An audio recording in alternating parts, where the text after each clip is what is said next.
시청자 여러분 안녕하십니까. 지금부터 저녁편의 안보정도를 시작하겠습니다. 자, 이번 시간에는 말이죠. 이 맨 먼저 리얼미터 여론조사를 말씀드리겠는데 굉장히 여론이 좋아지고 있습니다. 자, 윤 대통령의 지지율이 폭등하고 있고요. 그리고 이제 민주당은 빌빌거리고 있는데 비해서 우리 국민의힘은 지금 마찬가지로 좀 많이 올라가고 있습니다. 그래서 여론의 변화는요. 여러분들 윤 대통령이 지금 대통령 자리까지 오는데도 검찰총장으로서의 직무수행 능력 이것이 이제 상당히 평가를 받은 거 아니겠습니까? 그런 것처럼 심우정 검찰총장의 취임 이후에 첫 번째 작품이 뭡니까? 이재명이 징역 2년을 구형해서 깜짝 놀라게 한 거 아니겠어요? 그러다 보니까 지지율이 폭등한다. 이런 평가가 나오고 있고요. 그래서 요 내용을 자세하게 말씀드리겠고, 그러다 보니까 지금 검찰도 신이 났는데, 검찰이 이제 신이 난 것이 이제 국민의 지지가 굉장히 지금 커지고 있고, 그리고 이재명이는 코너에 코너로 몰리고 있고, 그러다 보니까 지금 검찰에서는, 지금 이제 검찰 안팎에서는요, 특히 뭐라고 평가가 나오느냐? 심우정 검찰총장의 취임사가 곧 특명이다. 그래서 심우정 검찰총장의 다 아는 내용이지만은 검찰총장의 취임사가 다시 소환돼서 검찰 내외에서 상당한 호감을 받고 있다. 그래서 요 내용 다시 한번 말씀드리면 저도 이제 이미 취임사 분석할 때 이거는 정면으로 이재명, 문재인, 조국을 정조준한 것이다. 이렇게 평가를 받았는데요. 평가를 제가 했는데 저와 같은 평가가 거의 이 좌파를 빼놓고는 다 똑같은 평가가 되겠죠. 그래서 이 심우정 검찰총장의 취임사가 곧 가이드라인에 이겁니다. 그래서 이런 것들이 어울려서 지금 여론에 상당한 지금 변화가 나오고 있다. 이런 평가가 나오고 있어서 심우정 검찰총장의 취임사 다시 한번 이렇게 여러분께 말씀드리겠고요. 그리고 지금 이제 민주당이 완전히 뒤집혀 있지 않습니까? 예, 쩔쩔매고 있어요. 겉으로는 지금 이제 검사, 판사 압박하기 위한 다양한 입법 공세를 지금 펴고 있지만 이게 법입니까? 예, 이거 완전히 악법 중에 악법이죠.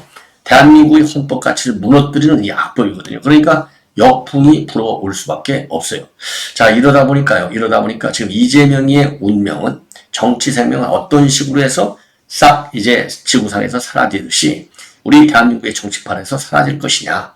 예, 이런 시나리오들이 지금 여기저기서 이 전문가들, 법조인들, 그리고 이제 정계, 정치판, 그 다음에 이제 언론계, 이런 데서 지금 나오고 있어요. 이 한마디로 얘기하면 우선요, 1심 판결이 지금 2개가 나오고 있는데 아무래도 이제 공직선거법이 먼저 나오고 틀림없이 그 다음에 우의정교사가 나중에 나오고 마지막으로 내년쯤에서는 이제 지금 수원지검에서 신진우 부장판사의 판결, 요게 이제 이재명이를 완전히 정치판에서 제거하는 시나리오 중에 이제 하나로 나오고 있습니다. 그래서 요 내용도 자세하게 여러분들께 말씀을 드리도록 하겠습니다. 자, 그러면 말이죠. 이 맨 먼저 여러분께 말씀드리고 싶은 것이 이제 여론의 이제 변화인데요. 자, 여기를 이제 보시면은 자, 이 맨 끄트머리 이제 2개인데 요게 이제 여러분들께서 보시는 굉장히 중대한 지지율의 변화입니다. 자, 그래서 윤 대통령의 지지율을 보면요. 바로 전주 대비 27.0에서 30.3으로 다시 30%대를 회복한 거예요. 30.3 무려 3%가 3.3%나 올랐습니다. 그러면요. 7월 세 번째 주 이후로 쭉 볼 때 지금 계속해서 하강곡선이거든요. 7월 세 번째 주가 34.5였지 않습니까? 요것이 계속 빠져가지고 지난주에 27.0까지 빠졌어요. 그러니까 무려 7.5%가 빠진 겁니다. 이런 상황에서 7.5에서 3.3이니까 절반 정도를 한 주 사이에 회복한 겁니다. 그래서 최근 들어와서 이 지지율 상승은 최고폭으로 지금 올라가게 된 것이고요. 그리고 이제 부정평가를 보면 여러분들 이제 도표상으로 잘 보실 거예요. 이 정도 그리면은. 자, 지난주에 68.7에서 66.15. 그래서 이게 한 2.5% 정도가 지금 빠졌어요. 그러니까 이제 2.5%가 좋아진 거가 되는 것이죠. 자, 요게 이제 하나의 큰 특성이 되겠는데, 요게 이제 왜 이렇게 바뀌었느냐? 요게 이제 여러분들께서 이제 관심사 평가인데, 자, 리얼미터 측에서의 평가도 그렇고, 저도 평가도 제일 큰 게 바로 검찰에서 제대로 수사했다. 그러니까 지금까지 윤 대통령의 지지율이 계속해서 빠지고, 정당 지지율도 빠진 것은 여러 가지 원인이 있겠습니다만은, 기본적으로 우리 이제 국민들이 윤 대통령을 갖다가 대통령 자리에 올려놓은 거, 이게 뭡니까? 바로 문재인 수사 똑바로 해달라는 거 아니겠어요? 예, 문재인, 이재명 수사 이런 것들, 조국 수사 제대로 해달라고 이제 보여준 거거든요. 왜? 식물총장까지 만들려고 징계까지 해서 난리를 쳤지만은 이게 행정법원에서 윤 대통령이 이겨버렸잖아요. 그러면서 윤 대통령이 대통령 자리까지 오게 된 것은 그야말로 그 실세들한테 절대 기가 죽지 않고 끝까지 밀어붙인 거. 그게 이제 법치를 확실히 세워달라 이거거든요. 그런데 이원석이가 대충 깔아뭉갰잖아요. 계속 떠날 때까지도 계속 그야말로 이제 이재명, 문재인, 특히 문재인과 관련해서는 전주지검에 가서 뭐라고 그랬어요? 전직 대통령으로서의 예우를 해줘야 된다. 이런 얘기했거든요. 이 얘기는 결국 뭡니까? 너희들 수사하지 마. 이 얘기랑 마찬가지잖아요. 그러다 보니까 이게 결국은 이제 대통령에 대한 지지율을 딱 떨어뜨리는 요인으로까지 작용하게 된 거라. 이렇게 평가할 수 있어요. 그래서 한 주 만에 대거 3% 이상의 폭등 효과를 갖고 왔다. 이게 이제 되는 것이고, 그 다음에는 지금 이제 이 체코 원전, 이거 확실하게 챙겼잖아요. 24조 플러스 24조에서 48조. 요게 됐고요. 그 다음에, 그러니까 이제 문재인이가 또 완전히 탈원전해갖고 나라를 완전히 망가뜨려 놔버렸잖아요. 아니, 원전공학과, 그러니까 이제 원자력 관련 학과에 아예 학생들이 가지를 않잖아요. 예. 요거를 그야말로 복원시켰는데, 국내 정책적인 측면에서의 보험뿐만 아니라 해외 원전 수출, 체코를 통해서 새로운 역사를 쓰게 된 거 아니겠습니까? 그래서 한 10년 내는 600조까지 지금 클 수 있는 원전 시장에 우리가 세계 4대 원전 강국으로 들어갈 수 있는 외교적인 공간을 확보했어요. 이게 이제 굉장한 큰 이 여론의 반전을 만드는데 기여한 효과가 되겠고, 그 다음에 이제 또 하나는요. 이제 지난주 이제 추석이었었는데 야당에서 얼마나 난리를 쳤어요. 예. 이거 추석 때 의료가 붕괴된다. 예. 응급실 뺑뺑이 사건이 벌어진다. 얼마나 난리가 쳤습니까? 윤석열 대통령이 거의 뭐 2, 3일에 한 번씩 아니면 매일 그야말로 병원을 찾아갔잖아요. 아마도 제 기억이에요. 대한민국의 대통령 중에서 병원을 어떤 이유가 됐든지 간에 이렇게 수시로 가서 그야말로 의료 현장에서 고생하시는 의사, 간호원들 격려해주고, 예. 그리고 한쪽으로는 그야말로 의료개혁, 큰 청사진 계속해서 추진하고, 이런 대통령은 없었을 거예요. 그야말로 군의관까지 전부 동원한 거 아니겠습니까? 자, 그러다 보니까 의료 붕괴는 그만두고 오히려 더 말하자면 응급실이 잘 돌아갔어요. 그거는 저도 이미 여러분께 말씀을 드린 대로 응급실 뭐라고 했어요? 정부에서도 응급한 환자만 가달라, 중증 환자들만 가달라, 나머지는 동네 병의원을 이용해달라.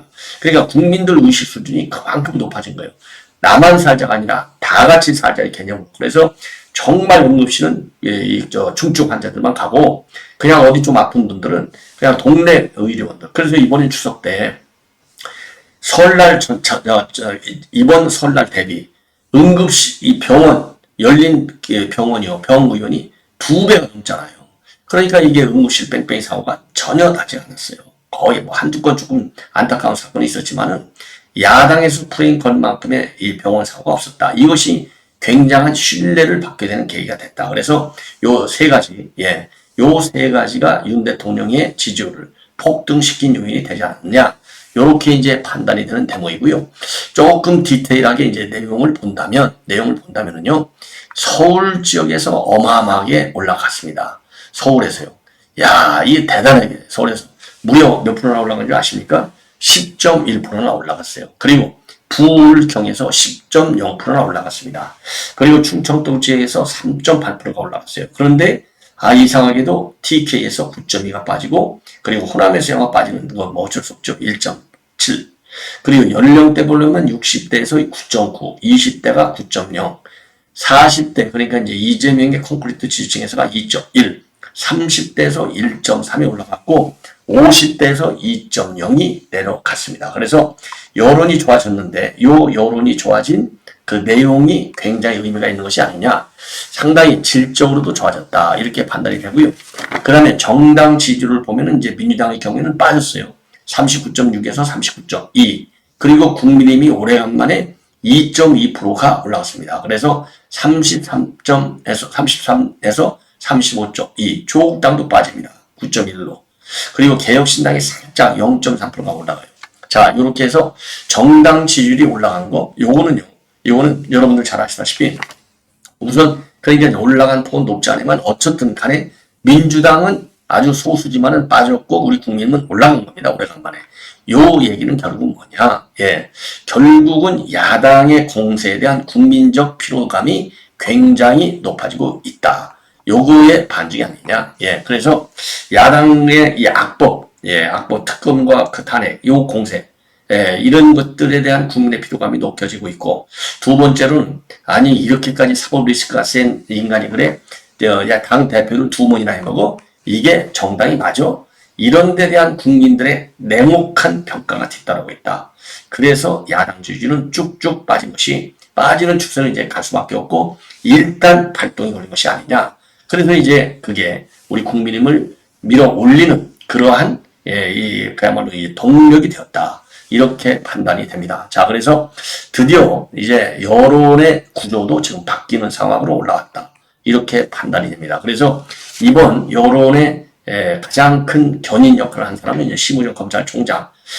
심우정 검찰총장. 왜냐? 심우정 검찰총장이 오자마자 이틀 만에 딱 구형을 했잖아요. 그리고 이창수 지검장이 심우정 검찰총장의 이 승인을, 말하자면 이제 보고를 해가지고 결심을 받아냈다는 거 아니겠습니까? 자, 그래서 심우정 검찰총장의 취임사에서 강한 이재명, 조국, 문재인을 겨냥한 정조준하는 검찰의 수사 가이드라인 제시, 거기에 따른 최고형의 구형, 이런 것들이 굉장히 어우러져서 여론의 구조를 바꾼 것이 아니냐, 이런 저는 평가라고 보고요.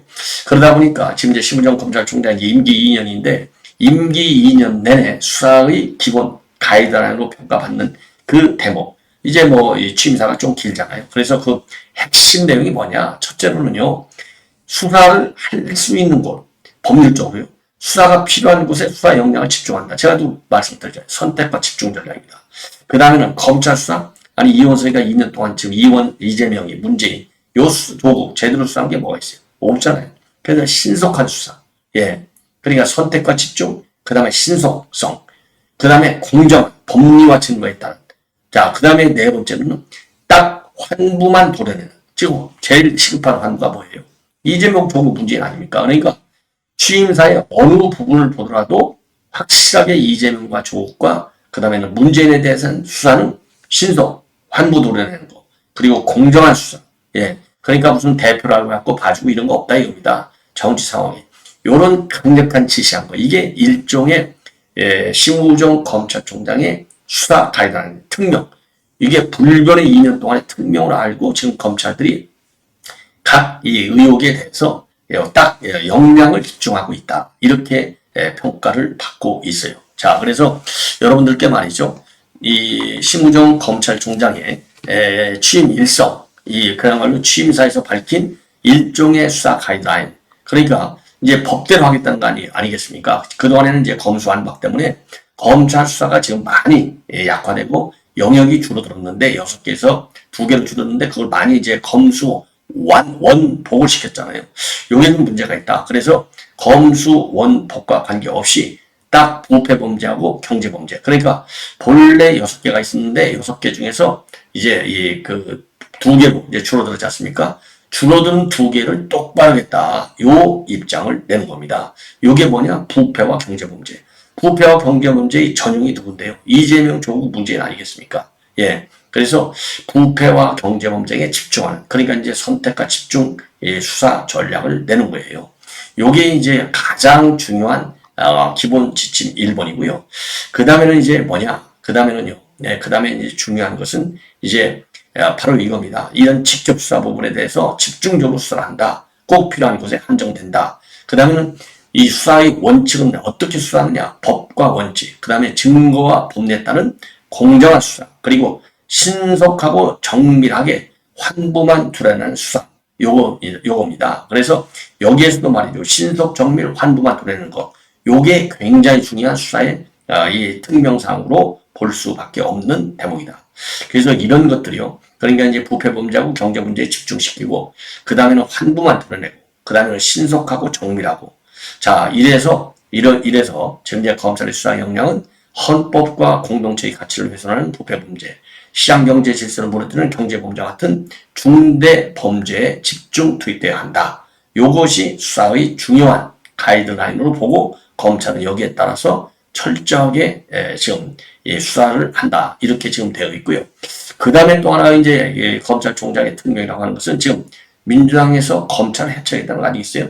중수청하고 기소청으로 나눠버리고 그리고 법 왜곡죄를 만들고 그리고 이제 이 검찰 인사에 있어서 기소 대비 유죄 판결의 비율을 반영하는 그런 지금 검찰처법 개정안도 마련하고 또 하나 중요한 것은 기소를 갖다가 원칙에 따라서 기소 여부를 결정할 수 있도록 기소 기준을 새롭게 설정하는 위원회를 만들고 이런 그 입법 조치를 통해서 지금 검찰을 길들이게 하겠다는 건데 여기에 대해서 이제 아까 말씀드린 대로 신속하고 정밀하고 환부들을 내고 이런 데 수사 역량을 집중하라. 여기에 따르는 외부의 역풍은 내가 단단하게 막아나겠다. 이런 입장을 내는 거예요. 이것도 굉장히 중요합니다. 그러니까 더 이상 흔들리지 말라 이겁니다. 절대로. 자, 그래서 뭐라고 이 부분에 대해서는 얘기를 했느냐. 지금 최근 몇 년간의 형사사법 관련 법령과 제도가 급격히 변해서 검찰, 나아가 수십 년간 유지되어 온 형사사법 시스템이 흔들리고 있다. 어려운 상황이지만 국민을 범죄로부터 지키고 국민의 인권을 수호하는 우리 역할은 어떤 바람 앞에서도 흔들림 없이 없어야 한다. 그러니까 민주당이 이것들 까부지 말라는 겁니다. 그냥 받아버리겠다는 얘기나 마찬가지예요. 그러면서 검찰의 미래는 검찰총장이 검사장이 만드는 것이 아니라 우리 모두가 함께 만들어가는 것이고 하나의 팀이 돼서 힘을 합칠 때 완성될 수 있다. 그래서 내부 결속력. 그러니까 지금 이제 왜 이 민주당하고 이 조국당에다가 검찰의 수사 동향이 거의 실시간으로 유출되느냐 이런 의혹이 있었지 않습니까? 그래서 예컨대 고검장 그다음에 지검장 이 인사할 때 지난 5월달에 이게 민주당으로 새 들어가가지고 말이죠. 인사는 내일었는데 벌써 민주당에서 공격하고 나온 거예요. 요게 이원석의 작품 아니냐 이런 의혹이 제기된 바 있거든요. 검찰 인사정보의 누설 그리고 다른 수사 상황도 어떻게 실시간으로 민주당이 언론보다 빠르게 하냐. 그래서 지금 이제 이 빨대들이 과연 누가 하는 거 있느냐 이런 것도 저도 이제 보도해드리는 바 있는데 이렇게 해서 지금 줄줄 결속이 지금 무너지고 있어요. 요거 그리고 야당은 결속이 무너지니까 잘 됐다 해서 검찰을 완전히 해체시키는 작업에까지 지금 나가고 있거든요. 그거 걱정 말아라. 내가 딱 방파제 역할을 하겠다. 요 얘기나 마찬가지예요.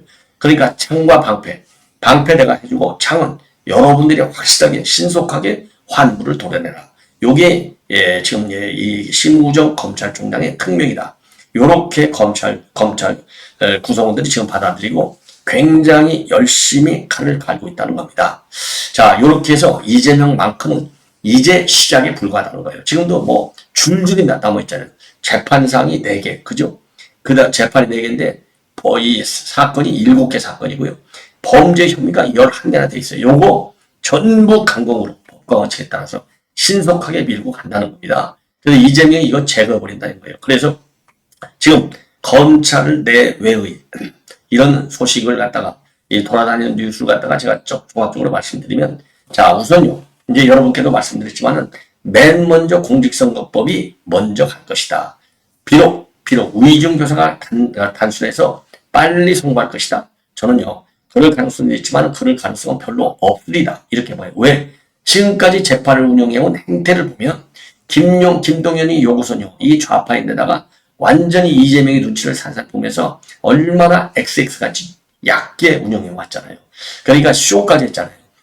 총선 전후로 해가지고 대장동 사건을 그냥 밀어붙이는 거예요. 왜? 대장동 사건을 아무리 밀어붙여도 이거 뭐 10년 가까이 가야 이거 결론이 날 수 있다는 거 아니에요? 그리고 검찰에서 그거 쪼개서 합시다. 쪼개죠. 이렇게 해도 절대 들은 대꾸도 안 하잖아요. 그러니까 총선 때 밀어붙이는 모양새를 통해서 이재명이를 안 봐주는 것처럼 왜? 총선 때 해도 어차피 수년 걸리니까 이렇게 약삭 빠르게 재판을 운영해왔어요. 대신에 이 위정조사 요거는 간단하잖아요.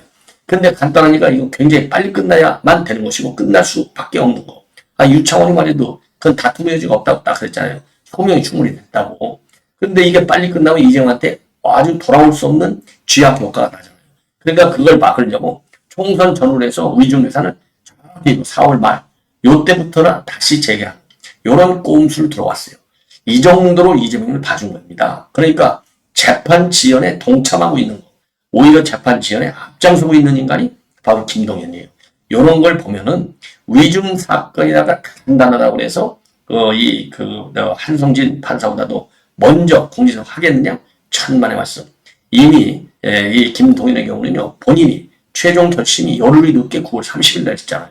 그러니까 거기에 맞춰서 차근차근 11월 15일 이후 한 11월 한 말쯤에 선고하지 않을까. 절대로 이재명에게 칼을 들이대는 이 악수, 요거는 본인은 안 하겠다. 이렇게 작심하고 있을 가능성이 상당히 크다고 봅니다. 그리고 이제 형량면에서도 지금 공직선거법은 본래도 이게 이제 벌금형 정도로 떨어질 거다 했는데 법정 체포라고 갔잖아요. 다 놀래버린 거예요. 그러다 보니까 이게 다른 사건에서도 아까 말씀드린 이 스탠딩 오더가 되는 거예요. 지금 이번 심우정 검찰총장 취임사가. 그래서 이번 구형 2년짜리 채우친 거 그런 것처럼 나머지도 그렇게 간다. 그래서 위증 교사 같은 경우 최구형이 법정 체포면 5년을 구형할 것이다. 그러면 5년 구형하면요. 이게 위증 교사 5년 구형하면 절대 집행유예 못 때린다는 것이죠. 그래서 최소한도 한 3, 4년 정도의 징역형이 나올 확률이 굉장하다. 근데 이제 문제는 뭐냐? 문제는요. 이재명이가 이제 현직 국회의원이거든요. 자, 그러기 때문에 조국 이거 구속 안 했잖아요. 김경수 1심에서 구속 안 하고 2심에서 구속했잖아요. 그 다음에 황운하 이거 국회의원 배시 달았다고 해서 울산시장 선거 이거 구속 안 했잖아요. 요것들 말이죠. 구속 안 하는 바람에 조국이라는 인간은 조국 혁신단은 당까지 만들어갖고 12명의 당패를 만들게 된 거예요. 이게 얼마나 이 법원이 봐주기 판결을 했느냐. 이러다 보니까 예를 들어서 위증교사 한 5년 구형해갖고 한 3, 4년 이런 때려야 되는데 김동연이가 과연 그러겠느냐. 그럼에도 불구하고 5년을 때리면 김동연이도 버티기가 어려울 것이다. 더군다나 좌우 배석배사들이 젊은 유능한 판사다 이거예요. 그래서 요거는 이제 문제는 뭐냐. 이제 법정 구속까지 하느냐. 이런 실형을 때려놓고 안 하냐. 근데 법정 구속을 안 하기도 어려울 것이다. 굉장히 고민할 것이다. 그럼에도 불구하고 아까 말씀드린 대로 이제 뭐 3명이 그야말로 합의를 해서 형량을 때린다고 하지만은 조금 전에 말씀드린 대로 다른 이미 법정 구속은 안 한 상태의 사례들이 많기 때문에 법정 구속은 안 할 가능성도 있다는 겁니다. 그리고 공직선거법은 뭐 이거 실형 떨어지기는 좀 그렇고 아마도 집행유예 떨어질 확률이 크지 않나. 이게 이제 법조계에서 전반적으로 생각하는 내용들이 되는 거예요. 자, 그러면 법정 구속을 면해 오케이. 그러면 그냥 공직선거법 위중에서 넘어가요. 그러면 3단계는 어디서 제대로 걸리느냐? 수원지검의 신준호 부장판사한테 제대로 걸린다. 왜? 신준호 부장판사 그 뇌물액이 뇌물액이 얼마예요? 800만 불이잖아요. 800만 불. 그러면 100억이 넘어요. 지금 1,400원이 넘으니까. 자, 요거는요. 지금 징역형 20년, 25년, 30년 많은 시나리오들이 지금 되어 있어요. 그래서 이 정도 중형이 떨어지면 아무리 현역 국회의원이고 다른 사례가 있다 하더라도 이거는 법정 구속할 수밖에 없다. 그리고 어차피 신준호 부장판사의 대송금은 지금 금년 안에 나오기는 어렵고 내년 요때쯤 한 1년은 건들 건다는 거 아니에요. 빨리 가도. 그렇기 때문에 그 사이에 벌써 이 위증교사 공직선거법에서 이재명이 너는 죄인이야. 그래서 이재명의 신상에 어떤 판을 볼지 아무도 모른다는 거죠. 그래서 대표자는 띄어내야 되겠다. 2개의 판결을 통해서. 그리고 대표자를 띄어내지 않더라도 아까 말씀드린 대로 워낙 중형을 선고하다 보면 이건 법정 구속을 아니할 수 없다. 첫째는 그러니까 중형이기 때문에 법정 구속을 아니할 수 없고, 그 다음에는 신준호 판사의 그 재판 성향. 이게 굉장히 원칙주의자, 아주 꼼꼼한, 아주 철저한 원칙주의자라는 거 아니에요. 냉철하게. 그러면 이건 법정 구속으로 간다는 겁니다. 그래서 1단계, 2단계, 3단계 시나리오를 통해서 결국은 이재명이는 날아가는 요 수순으로 이 검찰의 구형 그리고 법원의 판결이 이루어질 것이다. 이런 전망들이 상당히 세게 지금 나오고 있는 형국이 되겠습니다. 자, 시청자 여러분 이렇게 해서 본 방송은 마칩니다. 계속들은 저희 방송 여러분들의 많은 시청을 부탁드리겠습니다. 대단히 고맙습니다.